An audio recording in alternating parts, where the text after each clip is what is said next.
प्रेम से बोलिए जय श्री हरि। लक्ष्मीपति विष्णु भगवान की जय। भक्तों, आइए आज के इस वीडियो में हम सभी सुनते हैं जया एकादशी की प्रेत कथा। आप सभी भक्तजनों को जया एकादशी की हार्दिक शुभकामनाएं। भक्तों, आज माघ मास के शुक्ला पक्ष की जया एकादशी है, जो सभी पापों का नाश करती है और मोक्ष प्रदान करती है। यह व्रत 50 योनि से मुक्ति दिलाने वाला और जीवन में सुख समृद्धि लाने वाला है। तो चलिए आज हम सब मिलकर भगवान विष्णु के चरणों का ध्यान करते हुए इस पवित्र जया एकादशी की कथा सुनते हैं, जिसे सुनकर ही मनुष्य को उत्तम फलों की प्राप्ति होती है। भक्तों, कथा की शुरुआत में करूंगी प्रथम पूज्य गणेश जी भगवान के कथा के साथ, और इसके साथ ही सुनेंगे एकादशी व्रत की सभी कथा और अंत में बृहस्पतिवार व्रत कथा। प्रेम से बोलिए विष्णु भगवान की अनंत स्वरूपों की जय। धर्मराज युधिष्ठिर बोले, हे भगवान, आपने माघ के कृष्ण पक्ष की सटटीला एकादशी का अत्यंत सुंदर वर्णन किया। आप स्वदेज, अंडज, उद्बीज और जरायुज चारों प्रकार के जीव के उत्पन्न, पालन तथा नाश करने वाले हैं। आप कृपा करके माघ शुक्ल पक्ष की एकादशी का वर्णन कीजिए। इसका क्या नाम है, इसके व्रत की विधि क्या है और इसमें कौन से भगवान का पूजन किया जाता है, सो सब विस्तार पूर्वक कहिए। श्री कृष्ण भगवान जी कहने लगे, हे राजन, इस एकादशी का नाम जया एकादशी है। इसका व्रत करने से मनुष्य ब्रह्म हत्यादि पापों से छूटकर मोक्ष को प्राप्त होता है तथा इसके प्रभाव से भूत पिशाच आदि योनियों से भी मुक्ति मिल जाती है। इस व्रत को विधि पूर्वक करना चाहिए। अब मैं तुमसे पद्म पुराण में वर्णित इसकी महिमा की एक कथा सुना रहा हूँ। ध्यान देकर सुनो। एक समय की बात है, देवराज इंद्र स्वर्ग में राज करते थे और अन्य सब देवगण सुखपूर्वक स्वर्ग में रहते थे। एक समय इंद्र अपनी इच्छा अनुसार नंदन वन में अप्सराओं के साथ विहार कर रहे थे और गंधर्व गान कर रहे थे। उन गंधर्वों में प्रसिद्ध पुष्पदंत तथा उसकी कन्या पुष्पवती और चित्रसेन तथा उसकी स्त्री मालिनी भी उपस्थित थे। साथ ही मालिनी का पुत्र पुष्पवान और उसका पुत्र मल्यवान भी उपस्थित थे। पुष्पवती गंधर्व कन्या मल्यवान को देखकर उस पर मोहित हो गई और मल्यवान पर कामबाण चलाने लगी। उसने अपने रूप, लावण्य और हाव भाव से मल्यवान को बस में कर लिया था। हे राजन, वह पुष्पवती बहुत ही सुंदर थी।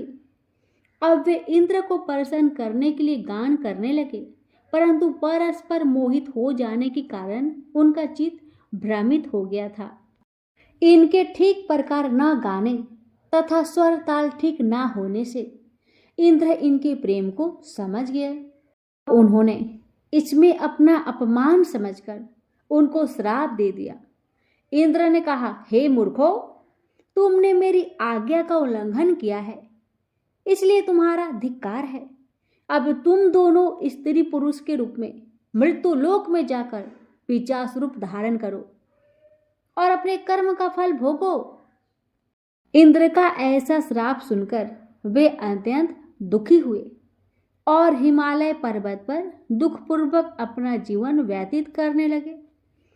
उन्हें गंध, रस तथा स्पर्श आदि का कुछ भी ज्ञान नहीं था। वहां उनको महान दुख मिल रहे थे। उन्हें एक क्षण के लिए भी निद्रा नहीं आती थी। उस जगह अत्यंत शीत था, इससे उनके रोंगटे खड़े रहते और मारे शीत के दांत भी बजते रहते। एक दिन पिशाच ने अपनी स्त्री से कहा कि न जाने पिछले जन्म में हमने ऐसे कौन से पाप किए थे जिससे हमको यह दुखदाई पिशाच योनि प्राप्त हुई है। इस पिशाच योनि से तो नरक के दुख सहना ही उत्तम है, अतः हमें अब किसी प्रकार का पाप नहीं करना चाहिए। इस प्रकार विचार करते हुए वे अपने दिन व्यतीत कर रहे थे। देवयोग से तभी माघ मास के शुक्ल पक्ष की जया नामक एकादशी आई। उस दिन उन्होंने भी भोजन नहीं किया और ना ही कोई पाप कर्म ही किया, केवल फल फूल खाकर ही अपना दिन को व्यतीत किया। और सायंकाल के समय महान दुख से पीपल के वृक्ष के नीचे बैठ गए। उस समय सूर्य भगवान अस्त हो रहे थे। उस रात को अत्यंत ठंड थी। इस कारण वे दोनों शीत के मारे अति दुखित होकर मृतक के समान आपस में चिपटे हुए पड़े रहे। उस रात्रि को उन्हें निद्रा भी नहीं आई। हे राजन, जया एकादशी के उपवास और रात्रि जागरण से दूसरे दिन प्रभात होते ही उनकी 50 योनि छूट गई। अत्यंत सुंदर गंधर्व और अप्सरा के देह धारण कर सुंदर वस्त्र भूषणों से अलंकृत होकर उन्होंने स्वर्गलोक को प्रस्थान किया। उस समय आकाश में देवता उनकी स्तुति करते हुए पुष्प वर्षा करने लगे।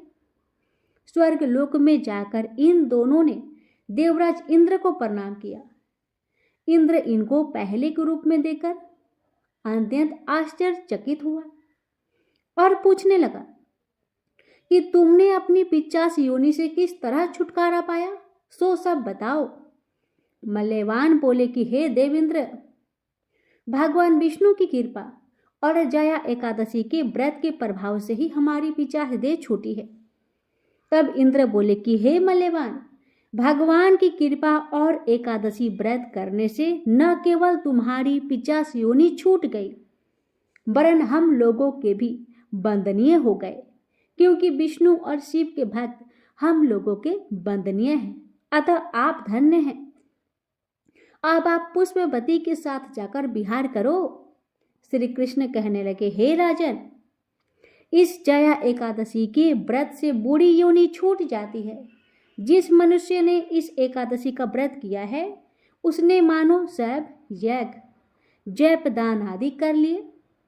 जो मनुष्य जया एकादशी का व्रत करते हैं, वे अवश्य ही 1000 वर्ष तक स्वर्ग में वास करते हैं।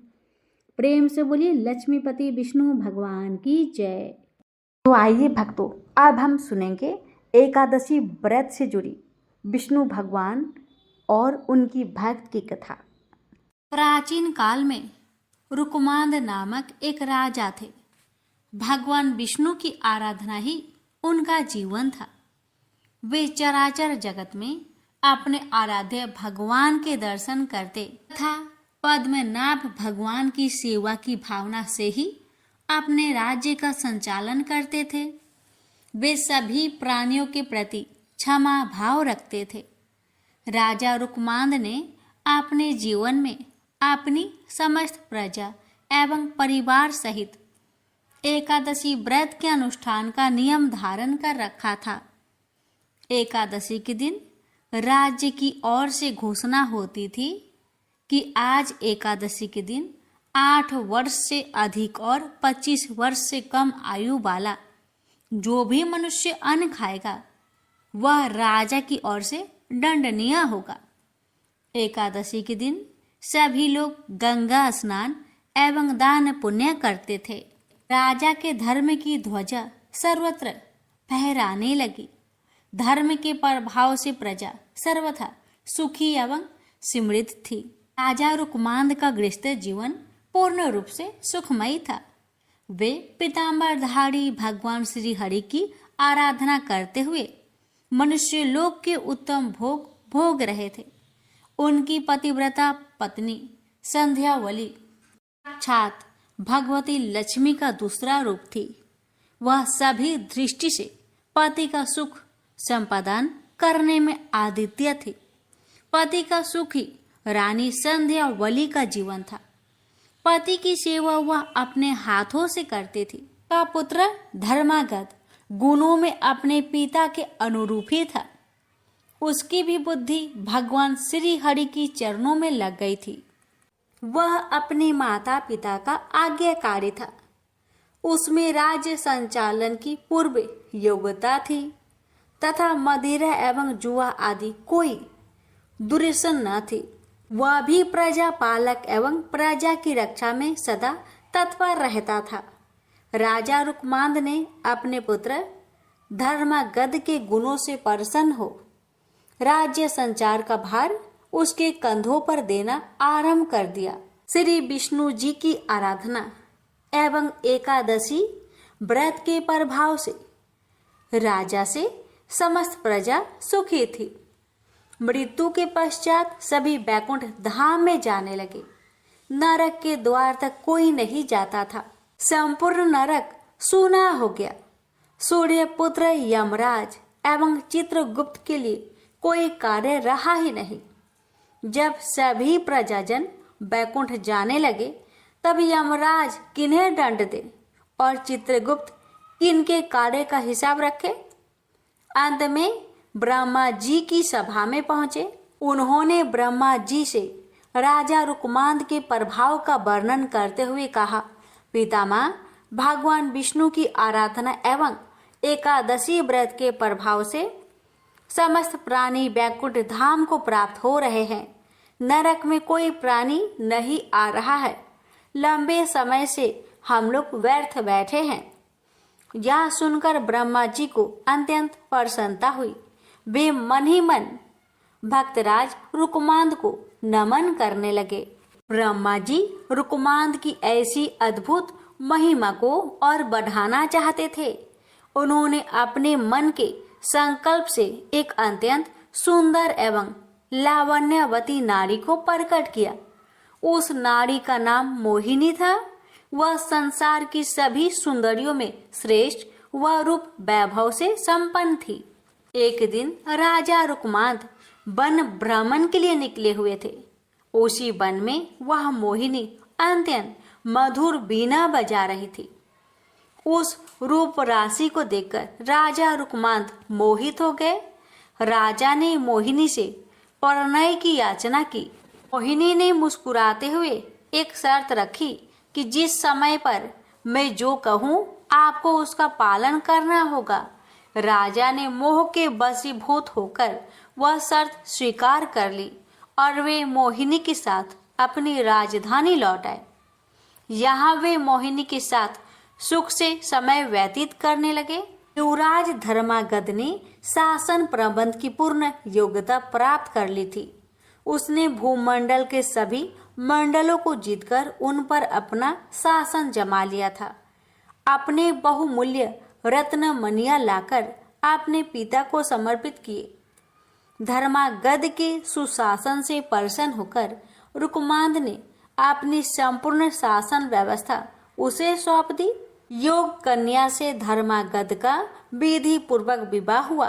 ब्रह्मा जी ने मोहिनी को राजा रुकमांद की परीक्षा के लिए ही भेजा था।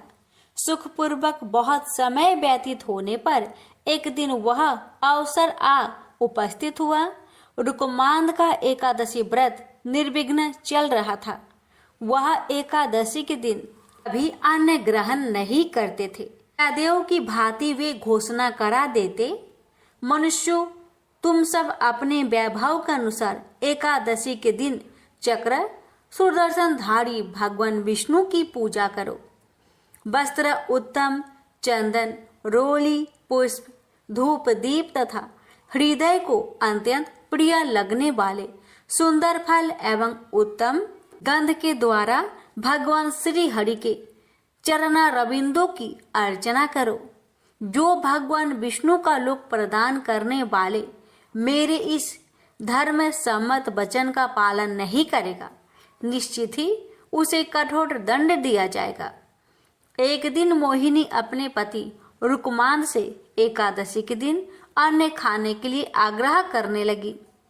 उसने हठ पूर्वक कहा कि गृहस्थ राजा जो सदैव परिश्रम करता है उसे कभी भी अन्न नहीं छोड़ना चाहिए। राजा ने मोहिनी को बहुत समझाया। उन्होंने शास्त्रों का प्रमाण देकर बताया कि एकादशी के दिन जो अन्न खाता है वह पाप का भागी और नरकगामी होता है। किंतु मोहिनी अपने हठ पर अड़ी रही। राजा ने उसे अनेक प्रलोभन भी दिए, परंतु मोहिनी पर उन बातों का कोई प्रभाव न पड़ा। मोहिनी ने राजा को विवाह के समय दी हुई अपनी शर्त की स्मृति कराई। जो मैं कहूंगी उसे उसको पालन करना होगा, अन्यथा आप असत्यवादी हो जाएंगे एवं सत्य का त्याग करने से आपको पाप का भागी होना पड़ेगा। मोहिनी ने अंत में ये भी घोषणा की, यदि आप एकादशी के दिन अन्न ग्रहण नहीं करेंगे तो मैं आपको त्याग कर चली जाऊंगी। रुकमांद ने मोहिनी को पुनः समझाते हुए पुराणों का प्रमाण किया और कहा कि पुराणों में स्थान स्थान पर यह घोषणा की गई है कि एकादशी पर भोजन नहीं करना चाहिए, परंतु मोहिनी अपने निश्चय पर अटल रही। वह अपने पति को असत्यवादी घोषित करते हुए उन्हें छोड़कर जाने को तत्पर थी। इधर राजा रुकमांद मोहिनी पर आसक्त होते हुए भी एकादशी के दिन अन्न न ग्रहण करने के निश्चय पे दृढ़ थे। पितृभक्त धर्मांगद एवं पतिव्रता रानी संध्यावली ने मोहिनी को राजा को छोड़कर न जाने के लिए बहुत समझाया। रानी संध्यावली ने अत्यंत मधुर वाणी में मोहिनी से कहा, जो नारी सदा अपने पति की आज्ञा का पालन करती है उसे सावित्री के समान अक्षय तथा निर्मल लोक प्राप्त होते हैं। देवी, तुम अपना यह आग्रह छोड़ दे। महाराज ने कभी बचपन में भी एकादशी के दिन अन्न ग्रहण नहीं किया है, अतः तुम इसके लिए उन्हें बाध्य मत करो। तुम उनसे कोई अन्य वर मांग लो। देवी, जो वचन से और शपथ दोष से पति को विवश करके उनसे न करने योग्य कार्य करा लेती है, वह पाप परायणता नारी नरक में निवास करती है। वह भयंकर नरक से निकलने के पश्चात 12 जन्मों तक सुकड़ी की योनि में जन्म लेती है, तत्पश्चात चंडाली होती है। सुंदरी, इस प्रकार पाप का परिणाम जानकर मैंने तुम्हें सखी भाव से मना किया है। धर्म की इच्छा रखने वाले मनुष्य को उचित है कि वह शत्रु को भी अच्छी बुद्धि, उचित परामर्श दे। सुंदरी, जिस पत्नी के पति उसके व्यवहार से दुखी होते हैं, वह समृद्धिशालिनी हो तो भी उस पापनी की अधोगति ही कही गई है। वह 17 युगों तक पुई नामक नरक में पड़ी रहती है। वह तत्पश्चात 7 जन्मों तक छुछुंदर होती है, तदंतर काक योनि में जन्म लेती है। स्त्रियों के लिए एकमात्र पति के सिवा संसार में दूसरा कौन देवता है? इतनी अच्छी बातें सुनने पर भी मोहिनी की बुद्धि शुद्ध नहीं हुई। उसकी भाभी उसके सिर पर नाच रही थी। जगत को अच्छी शिक्षा मिलने वाली थी। मोहिनी की दुर्दशा होनी ही थी। रानी संध्यावली की बातें सुनकर दुष्ट हृदया मोहिनी ने अपनी एक नई शर्त रखी। राजा रुकमांद अपने हाथों से अपने पुत्र धर्मागद की सिर काटकर भेंट करे अथवा एकादशी के दिन का अन्न ग्रहण करे, तभी उनके सत्य की रक्षा हो सकती है। राजा रुकमांद मोहिनी की नई शर्त सुनकर अर्ध मूर्छित से होने लगे। मूर्ख मोहिनी को अपनी भाभी दुर्दशा का किंचित मात्र भी विचार नहीं था। वह अपने पति को अनेक समझाने एवं अनुनय विनय करने पर भी कुछ ध्यान न देकर अपने हठ पर अड़ी रही। अंत में धर्मागद एवं रानी संध्यावली ने महाराजा रुकमान से प्रार्थना करके उन्हें सत्य की रक्षा के लिए राजी किया। सत्य की महिमा विलक्षण है। राजा रुकमांद हाथ में तलवार लेकर धर्मागद का सिर काटने के लिए उद्धत हुए। धर्मागद ने भक्ति पूर्वक माता पिता के चरणों में सिर टेक कर प्रणाम किया और भगवान विष्णु के ध्यान में मग्न हो तलवार की धार के सामने अपना सिर धरती पर रख दिया। कृपालु भगवान विष्णु राजा रुकमांद, रानी संध्यावली एवं धर्मागद की धैर्य देख रहे थे। चमचमाती तलवार जैसे ही धर्मागद के सिर को छूने वाली थी, तैसे ही भगवान श्री हरि ने प्रकट होकर राजा का हाथ पकड़ लिया। उस अद्भुत दृश्य को देवगण भी देख रहे थे। उनके देखते देखते महात्मा नरेश, रानी संध्यावली एवं पुत्र धर्मागद के साथ भगवान विष्णु में सशरीर विलीन हो गए। क्रूर हृदया मोहिनी भी यह दृश्य देख रही थी। राजा के पुरोहित बसु से यह सब देखा नहीं गया। उनके संकल्प से दुष्टा मोहिनी वही भस्म में हो गई। प्रेम से बोलिए जय श्री हरि। कथा को जो भी भक्त एकादशी के दिन श्रद्धा भाव से श्रवण करता है, उस भक्त की हर मनोकामना विष्णु भगवान अवश्य ही पूरी करते हैं। एकादशी माता की व्रत कथा। एक बार एक राज्य में एक राजा रहा करते थे। राजा बहुत ही बुद्धिमान और बलशाली थे। राजा सदैव अपनी प्रजा का बहुत अच्छे से ध्यान रखा करते थे और प्रजा भी राजा का बहुत ध्यान रखा करते थे और राजा को बहुत पसंद करते थे। राजा थे ही उतने अच्छे। भक्तों, उस राजा की 2 बेटियां थी। राजा अपनी दोनों बेटियों से बहुत ज्यादा प्रेम करता था। भक्तों, राजा की दोनों बेटी में से जो छोटी बेटी थी दिखने में बहुत ही सुंदर थी और राजा की बड़ी बेटी छोटी बेटी के मुकाबले थोड़ा कम सुंदर थी।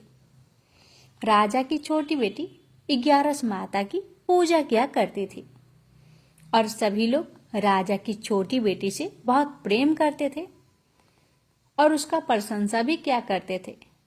राजा भी अपनी छोटी बेटी को बड़ी बेटी से अधिक प्रेम करते थे, जिस कारण राजा की बड़ी बेटी को अपनी छोटी बहन से नफरत होने लगी। राजा की दोनों बेटियां जब बड़ी हो गई, तब एक पड़ोस राज्य में रहने वाला राजकुमार राजा की बड़ी बेटी के लिए रिश्ता लेकर आया। लेकिन जैसे ही उस राजकुमार की नजर राजा की छोटी बेटी पर पड़ी, तो वह राजकुमार राजा की छोटी बेटी पर आकर्षण हो गया और उसे पहली नजर में ही प्रेम हो गया। उस राजकुमार ने राजा की बड़ी बेटी के साथ विवाह करने से मना कर दिया और उसने राजा से कहा कि मैं आपकी छोटी बेटी से विवाह करना चाहता हूँ। जिसके बाद राजा की बड़ी बेटी यह देखकर अपनी छोटी बहन से बहुत क्रोधित हो गई और राजा की बड़ी बेटी ने अपनी बहन को ही सबसे बड़ा दुश्मन मान लिया। राजा की बड़ी बेटी ने अपनी छोटी बहन से बदला लेने का निर्णय ले लिया, जिसके लिए उसने अपनी छोटी बहन को जान से मारने का योजना बनाई। सबसे पहले बड़ी बहन ने क्या किया कि लड्डू में जहर मिलाकर अपनी छोटी बहन को दे दी और छोटी बहन खुशी खुशी लड्डू को खा ली। बेचारी सीधी सादी थी, अपने बहन पर कभी कोई उसको शक हुआ ही नहीं। और भक्तों, सबसे बड़ी बात, जहर वाला लड्डू खाकर भी छोटी बहन जीवित रही। ये देखकर बड़ी बहन बहुत हैरान हुई कि जहर वाला लड्डू खाकर भी इसके प्राण क्यों नहीं निकले। पर उसने सोचा, खैर कोई बात नहीं, अब दूसरी योजना बनानी पड़ेगी। अब उसने दूसरी बार बहन को मारने का प्लान बनाया। अब इस बार बड़ी बहन ने क्या किया, जब छोटी बहन कमरे में सो रही थी, तब उसने एक जहरीला सांप को उस कमरे में छोड़वा दिया। लेकिन छोटी बहन का भाग्य अच्छा था कि सांप ने उसे बिना कुछ किए ही उसके रूम से निकल गया, जिसके बाद बड़ी बहन और भी बौखला गई। अब उसने सोचा, क्या करूं जिससे मैं इसे मार सकूं। उसने फिर एक योजना बनाई। उसने अपने बहन से कहा, बहन चलो हम कुएं में से पानी भरकर लाते हैं, और दोनों कुएं की तरफ चले गए। तो बड़ी बहन ने कहा, बहन तुम कुएं में से पानी निकालो। और जैसे ही छोटी बहन कुएं में से पानी निकालने के लिए रस्सी और बाल्टी को डालने लगी, उसी समय मौका देखकर बड़ी बहन ने ऊपर से बहन को ढकेल दिया। तो तब भी उस बहन का एक बाल भी बाका नहीं हुआ, क्योंकि वह छोटी बहन हर एकादशी के दिन विष्णु भगवान का पूजन करती थी और 11 माता का व्रत रहती थी। 11 माता की कृपा से उसका एक बाल भी उसकी बहन बाका नहीं कर पा रही थी। कहते हैं ना, जाको रखे साइया मार सके ना कोई, बात वही थी। तो भक्तों, इधर बड़ी बहन की सारी योजना, सारी प्रयास असफल हो रही थी, जिससे वह बहुत क्रोधित होती जा रही थी। फिर उसने अपनी छोटी बहन के पास जाकर उसने खुद ही पूछ लिया कि मेरी छोटी बहन, तुमको पता है भगवान ने सबकी मृत्यु एक निश्चित समय पर लिखी हुई है, और कैसे तुम्हारी मृत्यु होगी क्या तुम जानती हो? तब छोटी बहन ने अपनी बड़ी बहन को बताया, हाँ मैं जानती हूँ कि मेरी मृत्यु कैसे होगी। जब छोटी बहन ने ऐसा बताया तो बड़ी बहन बहुत प्रसन्न हो गई और कहने लगी, बहन मुझे बताओ ना तुम्हारी मृत्यु कैसे होगी। तब छोटी बहन बोली, आपको जानकर क्या करना है दीदी, आप मुझे मारेंगी क्या? तो बड़ी बहन कही, नहीं बहन नहीं, मैं तुमको भला मार सकती हूँ, बस ऐसे ही पूछी, बताओगी? तो बोली, ठीक है आप मेरी दीदी है, मैं आपको जरूर बताऊंगी। छोटी बहन ने अपनी बड़ी बहन से अपनी मृत्यु का राज बताया। उसने कहा कि मेरी मृत्यु एक तोते में है, जो तोते के गले में एक हार है उससे मेरी मृत्यु होगी। जब तक कोई भी उस तोते को मारकर वह हार अपने गले में पहने तो मैं मूर्छित हो जाऊंगी, और जैसे ही उस हार को अपने गले से उतार दे तो मैं वापस जीवित हो जाऊंगी।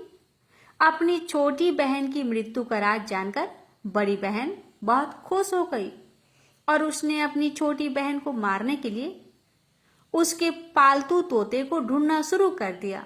और छोटी बहन को इस बात का आभास हो गया था कि कोई उसकी जान लेना चाहता है, जिसके लिए वह अपने पिताजी के पास गई और उसने अपने पिताजी से कहा कि पिताजी, कि अगर अचानक मेरी मृत्यु हो जाए तो मेरी लाश को जलाइएगा मत, बल्कि आप मुझे पुराने वाली हवेली में एक पलंग पर लिटाकर छोड़ दीजिएगा।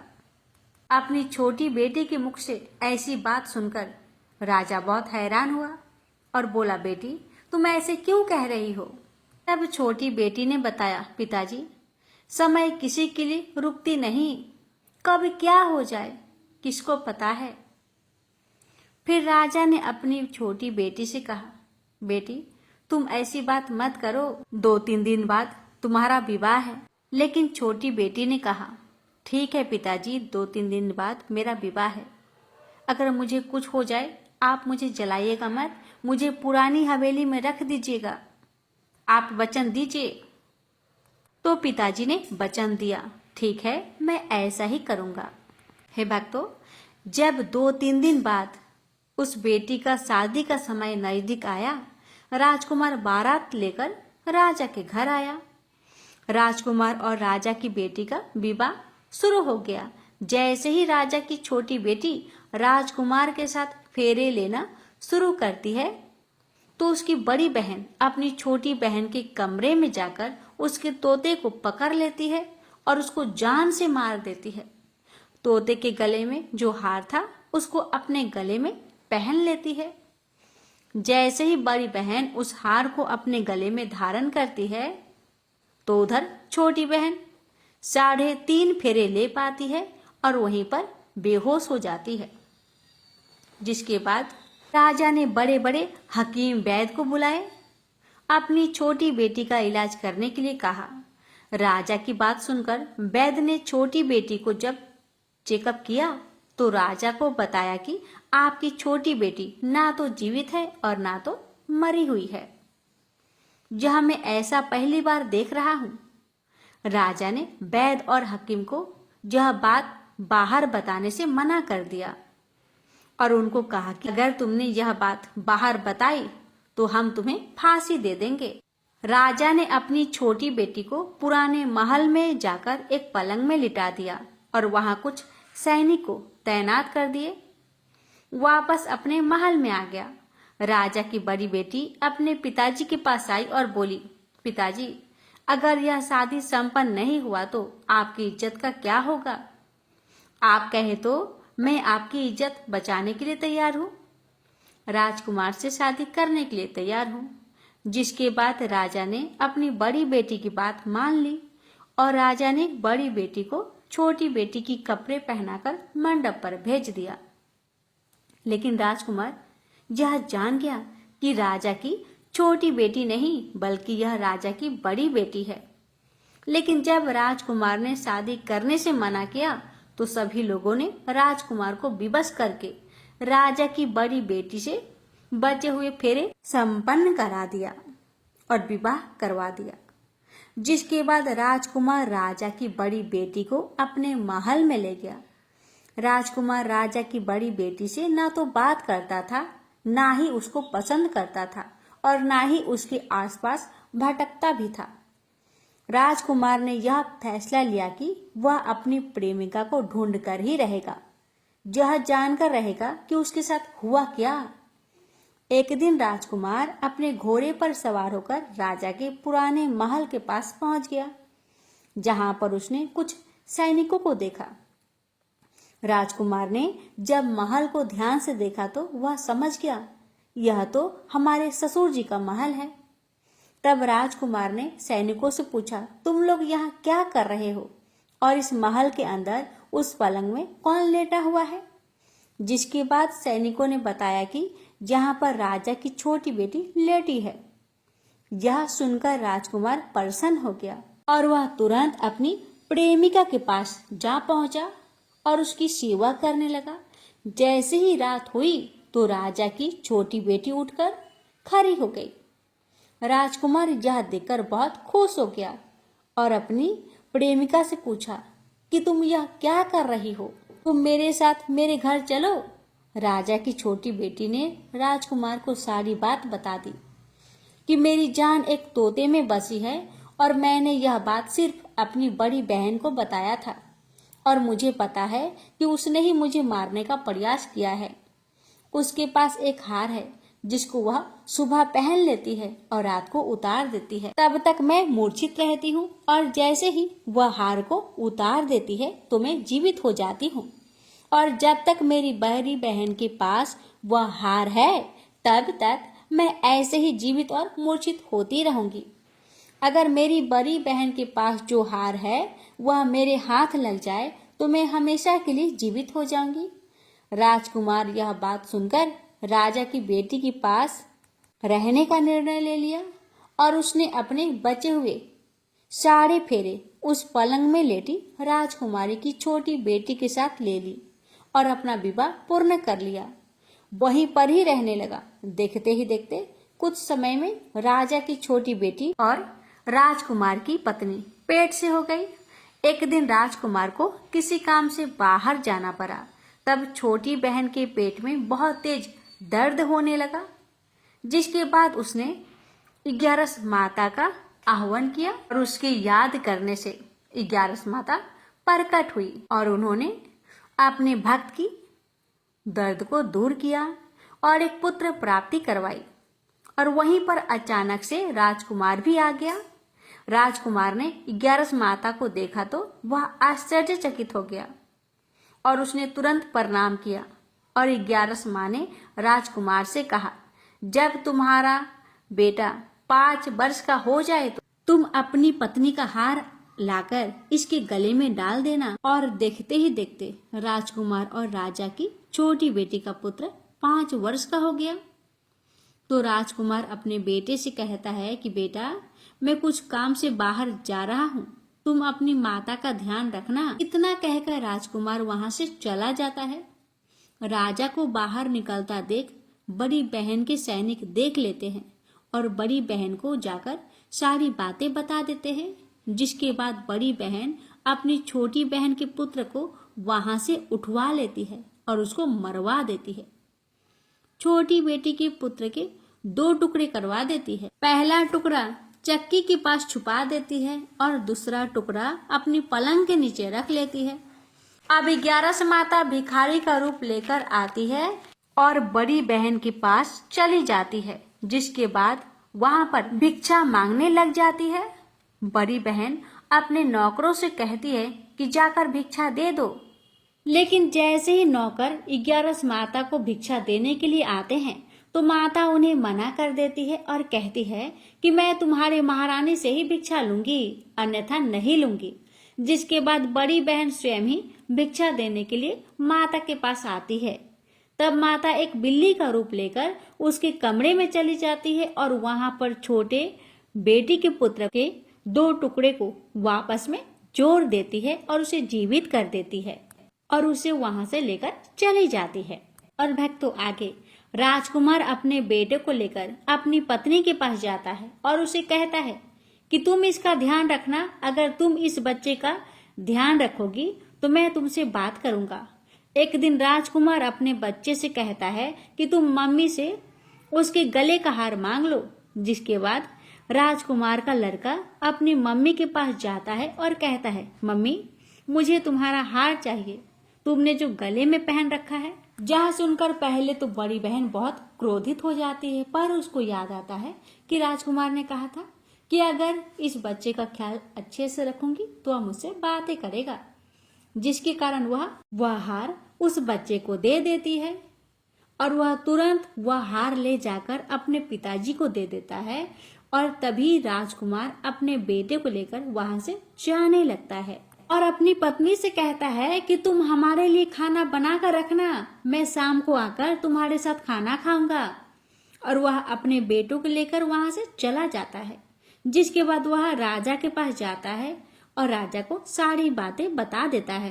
राजा अपने बड़ी बेटी के करतूत को सुनकर बहुत क्रोधित होते हैं और अपनी परवरिश को ही दोष देने लगते हैं और राजकुमार को अपनी छोटी बेटी के साथ रहने के लिए आदेश देते हैं। और तभी से राजकुमार उनकी छोटी बेटी के साथ सुखी जीवन व्यतीत करने लगे और हर 11 को 11 का व्रत करने लगे।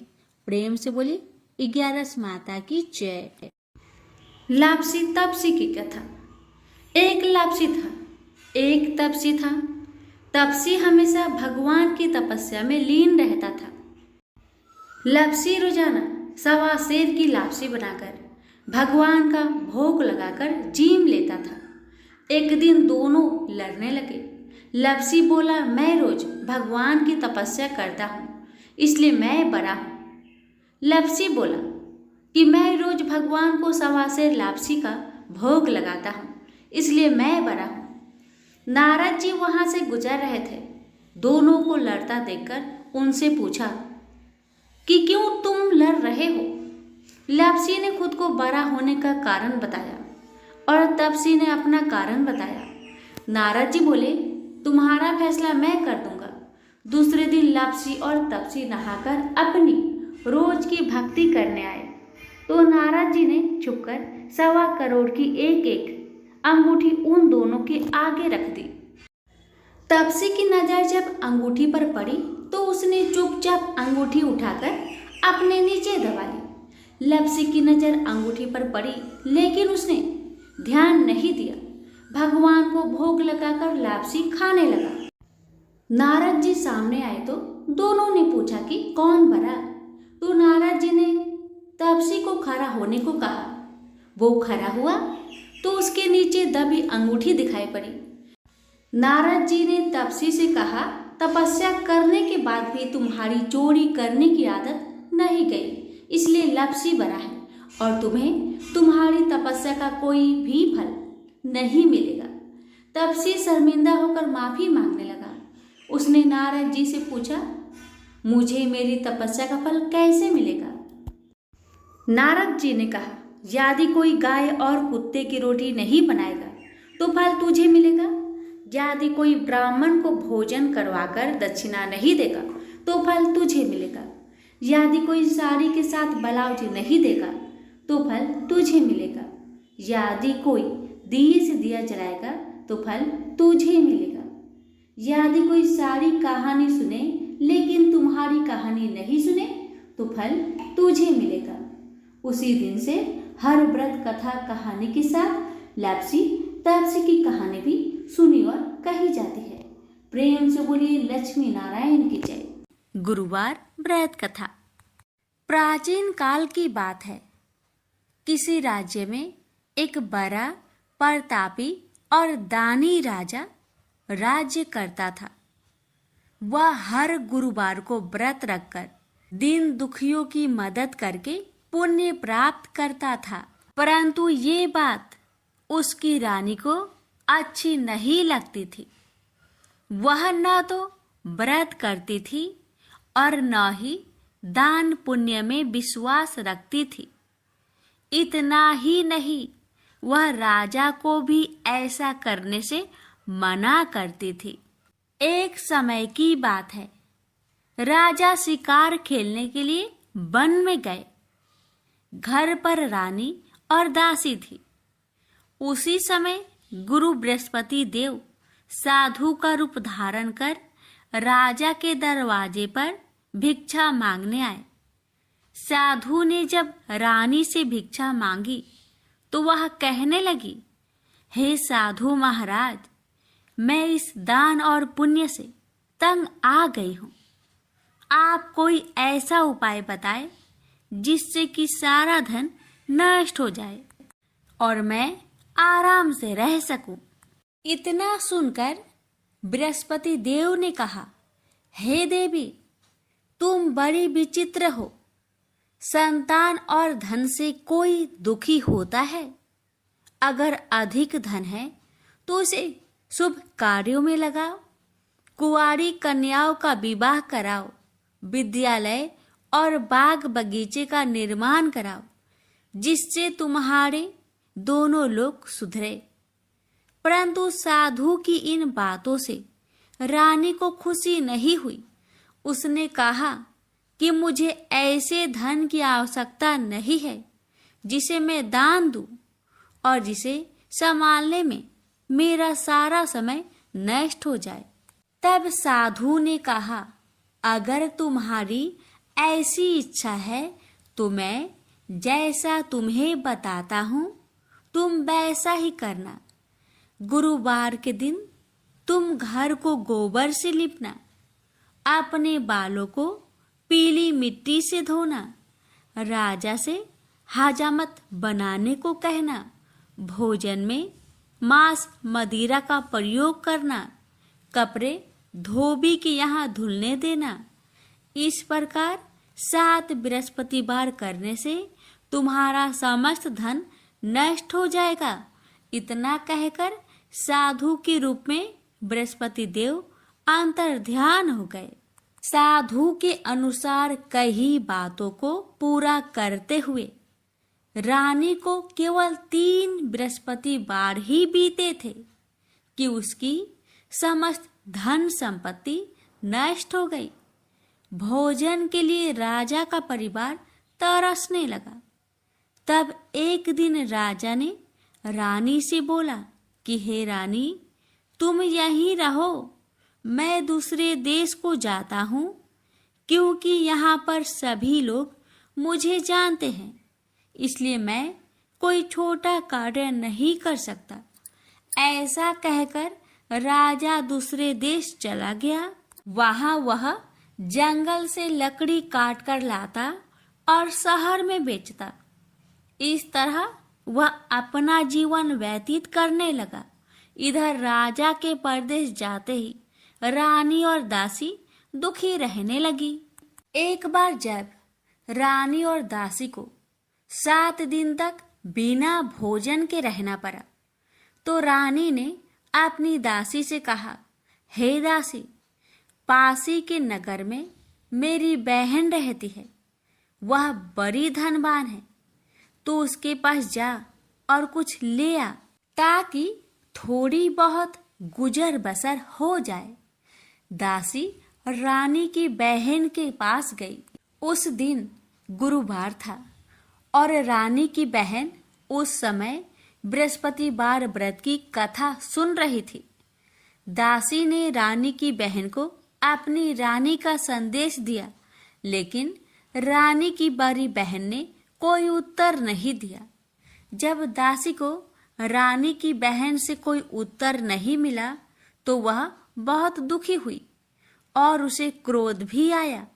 दासी ने वापस आकर रानी को सारी बात बता दी।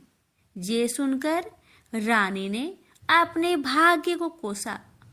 उधर रानी की बहन ने सोचा कि मेरी बहन की दासी आई थी, परंतु मैं उससे नहीं बोली, इससे वह बहुत दुखी हुई होगी।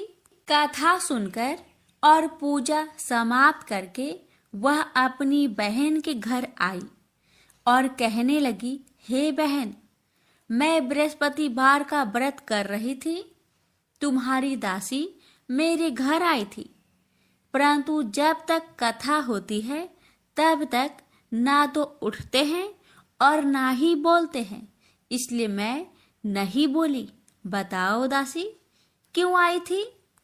रानी बोली, बहन, तुमसे क्या छिपाऊं? हमारे घर में खाने तक को अनाज नहीं था। ऐसा कहते कहते रानी की आंखें भर आई। उसने दासी समेत पिछले 7 दिनों से भूखे रहने तक की बात अपनी बहन को विस्तार पूर्वक सुना दी। रानी की बहन बोली, देखो बहन, भगवान बृहस्पति देव सबकी मनोकामना को पूर्ण करते हैं। देखो, शायद तुम्हारे घर में अनाज रखा हो। पहले तो रानी को विश्वास नहीं हुआ, पर बहन के आग्रह करने पर उसने अपनी दासी को अंदर भेजा तो उसे सचमुच अनाज से भरा एक घड़ा मिल गया। यह देखकर दासी को बड़ी हैरानी हुई। दासी रानी से कहने लगी, हे रानी, जब हमको भोजन नहीं मिलता तो हम व्रत ही तो करते हैं, इसलिए क्यों न इनसे व्रत और कथा की विधि पूछ ली जाए ताकि हम भी व्रत कर सके। तब रानी ने अपनी बहन से बृहस्पतिवार व्रत के बारे में पूछा। उसकी बहन ने बताया, बृहस्पतिवार के व्रत में चने की दाल और मुनक्का से विष्णु भगवान का केले के जड़ में पूजन करे तथा दीपक जलाए, व्रत कथा सुने और पीला भोजन ही करे।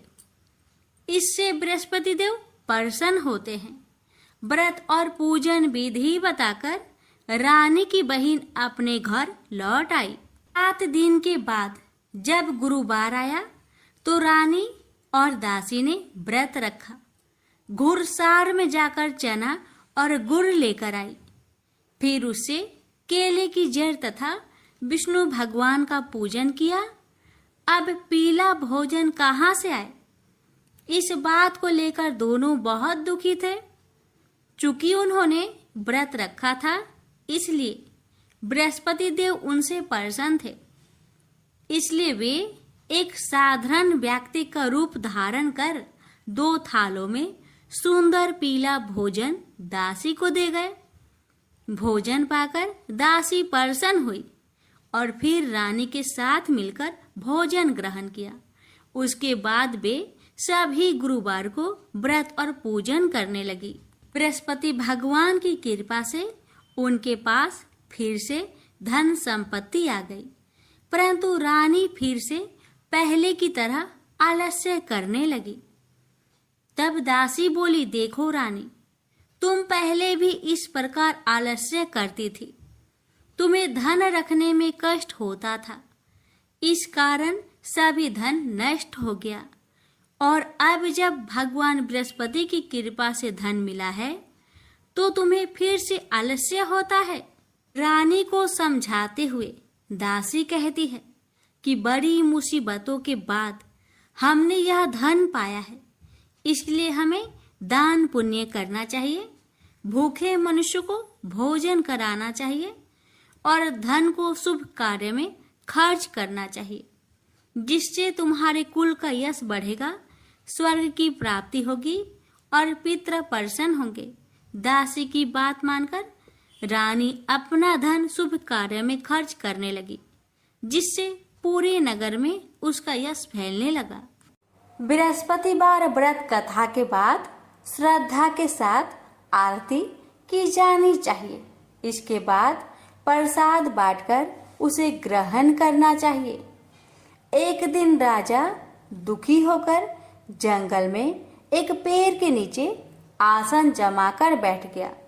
वह अपनी दशा को याद करके व्याकुल होने लगा। बृहस्पतिवार का दिन था। एकाएक उसने देखा कि निर्जन वन में एक साधु प्रकट हुए। वह साधु भेष में स्वयं बृहस्पति देवता थे। लकड़हारे के सामने आकर बोले, हे लकड़हारे, इस सुनसान जंगल में तू चिंता मग्न क्यों बैठा है?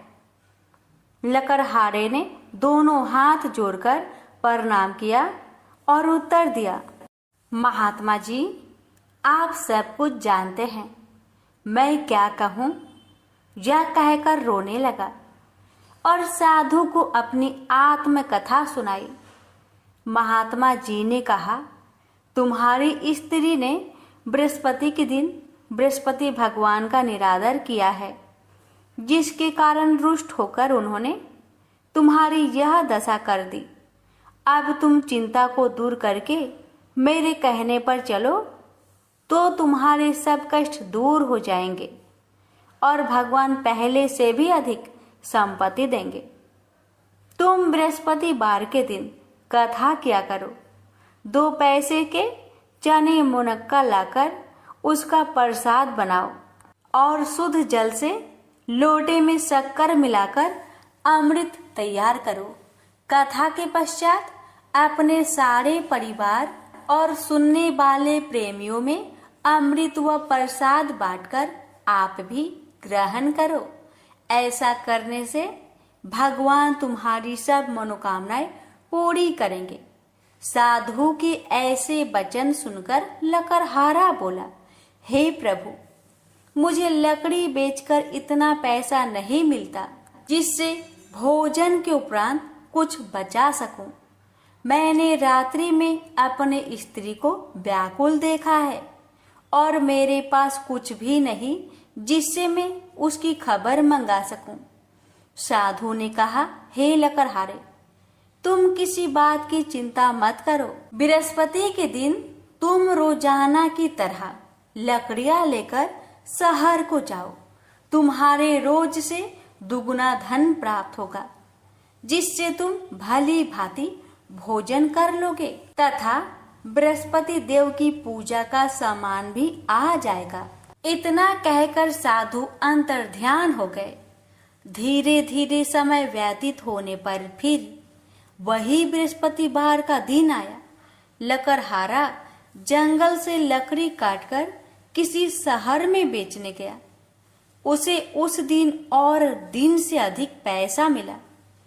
राजा ने चना गुड़ आदि लाकर गुरुवार का व्रत किया। उस दिन से उसके सभी कलेश दूर हुए। परंतु जब दोबारा गुरुवार का दिन आया तो बृहस्पतिवार का व्रत करना भूल गया। इस कारण बृहस्पति भगवान नाराज हो गए। उस दिन उस नगर के राजा ने विशाल यज्ञ का आयोजन किया तथा शहर में यह घोषणा करा दी कि कोई भी मनुष्य अपने घर में भोजन न बनावे, न आग जलावे। समस्त जनता मेरे यहाँ भोजन करने आवे। इस आज्ञा को जो न मानेगा उसे फांसी की सजा दी जाएगी। इस तरह की घोषणा संपूर्ण नगर में करवा दी गई। राजा की आज्ञा अनुसार शहर के सभी लोग भोजन करने गए, लेकिन लकड़हारा कुछ देर से पहुंचा, इसलिए राजा उसको अपने साथ घर लिवा ले गए और ले जाकर भोजन करा रहे थे तो रानी की दृष्टि उस खूंटी पर पड़ी जिस पर उसका हार लटका हुआ था। वह वहां पर दिखाई नहीं दिया। रानी ने निश्चय किया कि मेरा हार इस मनुष्य ने चुरा लिया है। उसी समय सिपाहियों को बुलवाकर उसको कारागार में डलवा दिया। जब लकड़हारा कारागार में पड़ गया और बहुत दुखी होकर विचार करने लगा कि ना जाने कौन से पूर्व जन्म के कर्म से मुझे यह दुख प्राप्त हुआ है, और उसी साधु को याद करने लगा जो कि जंगल में मिला था। उसी समय तत्काल बृहस्पति देव साधु के रूप में प्रकट हुए और उसकी दशा को देखकर कहने लगे, अरे मूर्ख, तूने बृहस्पति देव की कथा नहीं करी, इस कारण तुझे दुख प्राप्त हुआ है। अब चिंता मत कर। बृहस्पतिवार के दिन कारागार के दरवाजे पर 4 पैसे पड़े मिलेंगे। उनसे तू बृहस्पति देव की पूजा करना, तेरे सभी कष्ट दूर हो जाएंगे। बृहस्पति के दिन उसे 4 पैसे मिले। लकड़हारे ने कथा कही। उसे रात्रि को बृहस्पति देव ने उस नगर के राजा को सपने में कहा, हे राजा, तुमने जिस आदमी को कारागार में बंद किया है वह निर्दोष है, वह राजा है, उसे छोड़ देना। रानी का हार उसी खूंटी पर लटका है, अगर तू ऐसा नहीं करेगा तो मैं तेरे राज्य को नष्ट कर दूंगा। इस तरह रात्रि के सपनों को देखकर राजा प्रातः काल उठा और खूंटी पर हार देखकर लकड़हारे को बुलाकर क्षमा मांगी तथा लकड़हारे को योग्य सुंदर वस्त्र आभूषण देकर विदा कर दिया। बृहस्पति देव की आज्ञा अनुसार लकड़हारा अपने नगर को चल दिया। राजा जब अपने नगर के निकट पहुंचा तो उसे बड़ा आश्चर्य हुआ। नगर में पहले से अधिक बाग, तालाब, कुएं तथा बहुत सी धर्मशाला, मंदिर आदि बन गई है। राजा ने पूछा, यह किसका बाग और धर्मशाला है? तब नगर के सब लोग कहने लगे, यह सब रानी और बांदी की है। तो राजा को आश्चर्य हुआ और गुस्सा भी आया। जब रानी ने यह खबर सुनी कि राजा आ रहे हैं तो उन्होंने बांदी से कहा कि हे दासी, देख राजा हमको कितनी बुरी हालत में छोड़ गए थे। हमारी ऐसी हालत देखकर वह लौट न जाए, इसलिए तू दरवाजे पर खड़ी हो जा। आज्ञा अनुसार दासी दरवाजे पर खड़ी हो गई। राजा आए तो उन्हें अपने साथ लिवा लाई। तब राजा ने क्रोध करके अपनी रानी से पूछा कि यह धन तुम्हें कैसे प्राप्त हुआ? तब उन्होंने कहा, हमें यह सब धन बृहस्पति देव के इस व्रत के प्रभाव से प्राप्त हुआ है। राजा ने निश्चय किया कि 7 रोज बाद तो सभी बृहस्पति देव का पूजन करते हैं, परंतु मैं प्रतिदिन दिन में 3 बार कहानी तथा रोज व्रत किया करूंगा। अब हर समय राजा ने दुपट्टे में चने की दाल बांधी रहती तथा दिन में 3 बार कहानी कहता। एक रोज राजा ने विचार किया कि चलो अपनी बहन के यहाँ हो आवे। इस तरह निश्चय कर राजा घोड़े पर सवार हो अपनी बहन के यहाँ को चलने लगा। मार्ग में उसने देखा कि कुछ आदमी एक मुर्दे को लिए जा रहे हैं। उन्हें रोककर राजा कहने लगा, अरे भाइयों, मेरी बृहस्पति देव की कथा सुन लो। वे बोले, लो हमारा तो आदमी मर गया है, इसको अपनी कथा की परी है। परंतु कुछ आदमी बोले, अच्छा कहो, हम तुम्हारी कथा भी सुनेंगे। राजा ने दाल निकाली और जब कथा आधी हुई थी कि मुर्दा हिलने लग गया और जब कथा समाप्त हो गई तो राम राम करके मनुष्य उठकर खड़ा हो गया। आगे मार्ग में उसे एक किसान खेत में हल चलाता मिला। राजा ने उसे देख और उससे बोले, अरे भैया, तुम मेरी बृहस्पतिवार की कथा सुन लो। किसान बोला, जब तक मैं तेरी कथा सुनूंगा तब तक 4 हरैया जोत लूंगा। जा अपनी कथा किसी और को सुनाना। इस तरह राजा आगे चलने लगा। राजा के हटते ही बैल पछाड़ खाकर गिर गए तथा किसान के पेट में बड़ी जोर का दर्द होने लगा। उस समय उसकी माँ रोटी लेकर आई। उसने जब यह देखा तो अपने पुत्र से सब हाल पूछा और बेटे ने भी सभी हाल कह दिया। तो बुढ़िया दौड़ी दौड़ी उस घोड़ सवार के पास गई और उससे बोली कि मैं तेरी कथा सुनूंगी, तू अपनी कथा मेरे खेत पर चलकर ही कहना। राजा ने बुढ़िया के खेत पर जाकर कथा कही। इसके सुनते ही वह बैल उठ खड़ा हुई तथा किसान के पेट का दर्द भी बंद हो गया। राजा अपनी बहन के घर पहुंचा। बहन ने भाई की खूब मेहमानी की। दूसरे रोज प्रातःकाल राजा जागा तो वह देखने लगा कि सब लोग भोजन कर रहे हैं। राजा ने अपनी बहन से कहा, ऐसा कोई मनुष्य है जिसने भोजन नहीं किया हो? मेरी बृहस्पतिवार की कथा सुन ले। बहिन बोली, हे भैया, यह देश ऐसा ही है कि पहले यहाँ लोग भोजन करते हैं, बाद में अन्य काम करते हैं। अगर कोई पड़ोस में हो तो देख आऊं। वह ऐसा कहकर देखने चली गई, परंतु उसे कोई ऐसा व्यक्ति नहीं मिला जिसने भोजन न किया हो। अतः वह एक कुम्हार के घर गई जिसका लड़का बीमार था। उसे मालूम हुआ कि उनके यहाँ 3 रोज से किसी ने भोजन नहीं किया है। रानी ने अपने भाई की कथा सुनने के लिए कुम्हार से कहा। वह तैयार हो गया। राजा ने जाकर बृहस्पतिवार की कथा कही, जिसको सुनकर उसका लड़का ठीक हो गया। अब तो राजा की प्रशंसा होने लगी। एक रोज राजा ने अपनी बहन से कहा कि हे बहन, हम अपने घर को जाएंगे, तुम भी तैयार हो जाओ। राजा की बहन ने अपनी सास से कहा। सास ने कहा, हाँ चली जा, परंतु अपने लड़कों को मत ले जाना, क्योंकि तेरे भाई के कोई औलाद नहीं है। बहन ने अपने भैया से कहा, हे भैया, मैं तो चलूंगी पर कोई बालक नहीं जाएगा। राजा बोला, जब कोई बालक नहीं चलेगा तब तुम ही क्या करोगी। बड़े दुखी मन से राजा अपने नगर को लौट आया। राजा ने अपनी रानी से कहा, हम निरवंशी है, हमारा मुंह देखने का धर्म नहीं है और कुछ भोजन आदि नहीं किया। रानी बोली, हे प्रभु, बृहस्पति देव ने हमें सब कुछ दिया है, वह हमें औलाद अवश्य देंगे।